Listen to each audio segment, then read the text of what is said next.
এক দিদিভাই কমেন্ট করছেন যে ডিভোর্স হওয়ার পরে দ্বিতীয় বিয়ের শ্বশুরবাড়িতে ট্রান্সফার করলে সারনেম কি অটোমেটিক চেঞ্জেস হয়ে যাবে? এবং ওই একই রকমের আরেকটি কোশ্চেন দাদাভাই করছেন যে 14 নম্বর অ্যাপ্লিকেশন ফর্ম দিয়ে ট্রান্সফার করলে কি অ্যাড্রেসও চেঞ্জেস হয়ে যাবে? মানে যে পরিবারেতে যাবে সেই পরিবারের অ্যাড্রেস কি অটোমেটিক হয়ে যাবে? এবং এই রকমের কোশ্চেন কিন্তু অনেকে রয়েছে যারা ভাবেন অনেকে যে 14 নম্বর অ্যাপ্লিকেশন ফর্ম যেটা রেশন কার্ডে ট্রান্সফার করার জন্য বিয়ে বা ডিভোর্স বা সেপারেশনের পরে ট্রান্সফার করার জন্য অ্যাপ্লিকেবল হয়, সেই অ্যাপ্লিকেশন ফর্মটা অ্যাপ্লাই করলে অটোমেটিক এই সারনেম বা অ্যাড্রেস এগুলি চেঞ্জেস হয়ে যায়, অনেকেই এটা ভাবেন। কিন্তু আমি এই ভুলটাকে সংশোধন করতে চাইছি যে এই 14 নম্বর অ্যাপ্লিকেশন ফর্ম যেটা সম্পূর্ণ রেশন কার্ডের ট্রান্সফারের জন্য ব্যবহার করা হয় এবং ট্রান্সফার হয়ে গেলে আপনাকে আলাদা সেপারেট একটা প্রসেসের মাধ্যমে অনলাইন ইনস্ট্যান্ট প্রসেসের মাধ্যমে কিন্তু আপনাকে ওই কারেকশানগুলি করে নিতে হবে। মানে আপনি যদি চান অবশ্যই দুটি সেপারেট প্রসেস, একটি 14 নম্বর অ্যাপ্লিকেশন প্রসেস, একটি 5 নম্বর অ্যাপ্লিকেশন প্রসেস। যদিও এই যে 5 নম্বর মানে কারেকশান করার প্রসেসটা এখন অনলাইনেতে ইনস্ট্যান্টলি করে দেওয়া হয়েছে, মানে আপনি 2 মিনিটের মধ্যেই আপনার আধার কার্ডের ডিটেলস অনুযায়ী রেশন কার্ডের ডিটেলসকে করে নিতে পারবেন।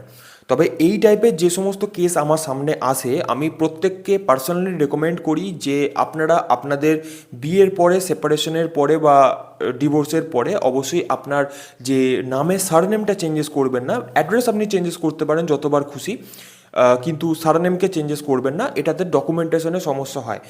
যদি কোনো হাউসওয়াইফ থাকেন কোনো মহিলা, সেক্ষেত্রে হয়তো বা সমস্যা খুব একটা এফেক্টিভ হয় না, বাট ওয়ার্কিং ওমেন হলে তাহলে কিন্তু ডকুমেন্টেশনে প্রচণ্ড সমস্যা হয়।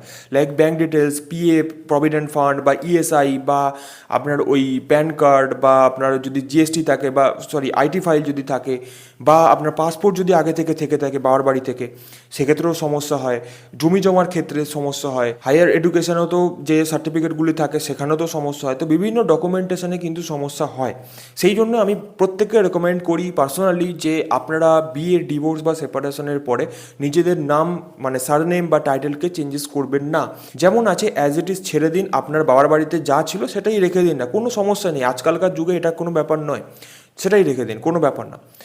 এরপরে যদি আপনি একান্তই চেঞ্জেস করতে চান যে না আমার হাজব্যান্ডের যা সারনেম আছে আমি সেই অনুযায়ী করতে চাইছি, সেটাতে আমার কোনো সমস্যা হবে না, তো এক্ষেত্রে আমি রেকমেন্ড করি যে আগে আপনি এই অনলাইন ইনস্ট্যান্ট প্রসেসের মাধ্যমে রেশন কার্ডের সারনেমটাকে বা অ্যাড্রেসটাকে আপনি আগে চেঞ্জেস করে নিন। তারপরে আপনি 14 নম্বর অ্যাপ্লিকেশন ফর্ম ফিল আপ করে আপনার বাবার বাড়ি থেকে বা যে কোনো জায়গা থেকে আপনি আপনার রেশন কার্ডটিকে ট্রান্সফার করতে পারেন আপনার স্বামীর বাড়িতে। ওকে, তো যেটা আপনার খুশি আপনি পরেও করতে পারেন, আগেও করতে পারেন। আর রেশন কার্ডের কারেকশন করার যে ডেডিকেটেড ভিডিও লিঙ্ক আমার কিন্তু অবশ্যই চ্যানেলে রয়েছে, এই পার্টিকুলার ভিডিওটি দেখে করে নিতে পারেন। এদিকে আই বাটনে বা নিচে ডিসক্রিপশন বক্সে লিঙ্ক দেওয়া রয়েছে। আর যদি 14 নম্বর অ্যাপ্লিকেশন ফর্মটি ফিল আপ করতে চান, মানে রেশন কার্ডের ডিভোর্স, সেপারেশন বা ম্যারেজের পরে যদি আপনি রেশন কার্ডটিকে ট্রান্সফার করতে চান, সেক্ষেত্রে কিন্তু আপনি এই পার্টিকুলার ভিডিওটি দেখে করে নিতে পারেন। এদিকে আই বাটনে বা নিচে ডিসক্রিপশন বক্সে লিঙ্ক দেওয়া রইল। দুটি ভিডিও দেখে দেখে আপনারা কিন্তু দুটি সেপারেট প্রসেসকে করে নিতে পারেন। বিয়ের বা ডিভোর্স বা সেপারেশনের পরে যারা যারা রেশন কার্ড ট্রান্সফারের প্রসেসটাকে চাইছেন তারা কিন্তু এই দুটো প্রসেসকেই করতে হবে, হয়তো বা আগে হয়তো বা পরে, যে কোনো একটা আগে করবেন, যে কোনো একটা পরে করবেন, সেটা করলেও কিন্তু হয়ে যাবে।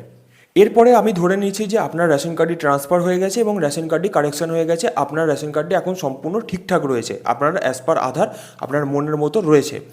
এরপরে আপনি যদি এই ই রেশন কার্ড ডাউনলোড করতে চান তাহলে এখান থেকে আপনি ই রেশন কার্ড ডাউনলোড করে নিতে পারেন। আর যদি আপনি চান যে না আমি প্রিমিয়াম কোয়ালিটির পিভিসি কার্ড অর্ডার করে নিতে চাইছি, একদম ডিজিটাল পিভিসি রেশন কার্ড আমি অর্ডার করে নিতে চাইছি, সেক্ষেত্রে কিন্তু আমাদের যে ওয়েবসাইট রয়েছে cardcaresolution.in, এই ওয়েবসাইট থেকে অর্ডার করে নিতে পারেন। বাকি আশা করছি আপনাদের যে প্রশ্নগুলি ছিল সেগুলি কিন্তু আপনারা উত্তর পেয়ে গেছেন। যদি এর পরেও কোনো রকম কনফিউশন থাকে নিচে কমেন্ট বক্সে কমেন্ট করুন, আমি কিন্তু অবশ্যই রিপ্লাই দেওয়ার চেষ্টা করব অথবা আরেকটি ভিডিওর মাধ্যমে তুলে ধরার চেষ্টা করব। আর অবশ্যই এই ভিডিওটি কেমন লাগলো একটি লাইক করে দিন অ্যাপ্রিসিয়েট করার জন্য। আর অবশ্যই চ্যানেলে নতুন হলে চ্যানেলটিকে সাবস্ক্রাইব করে পাশে থেকে বেলটিকে বাজিয়ে দেবেন ফার্দার নোটিফিকেশন পাওয়ার জন্য। আজকের মতো এটুকুই, দেখা হচ্ছে আবার পরের কোনো ভিডিওতে।